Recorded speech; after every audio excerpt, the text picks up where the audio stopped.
আসসালামু আলাইকুম রহমতুল্লাহ বারকাত।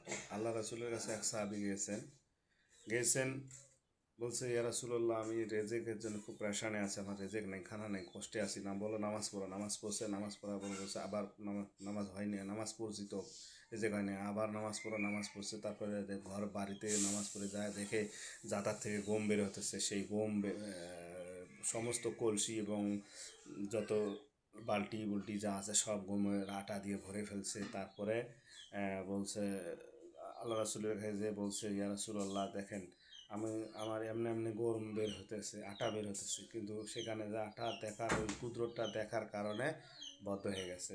বলছে, আল্লাহ রাসূল বলছে, তুমি যদি না দেখতে তাহলে কিয়ামত পর্যন্ত যতদিন দুনিয়া থাকতো ততদিন শুধু আটাই বের হতো, সমস্ত উম্মতই আটা খাইতো, যেমন জমজমের পানির মতো। তো আল্লাহর কুদরত নিয়ে টানা হাসরা করা যায় না। আল্লাহর কুদরত যেখানে নাজিল হয় সেখানে দেখা যায় না, শুধু কুদরতকেই শ্রবণ করতে হয়। তাই ভাইরা, ভিডিওটা দেখবেন, লাইক কমেন্ট শেয়ার করবেন, সবাই ভালো দিন ভাইরা।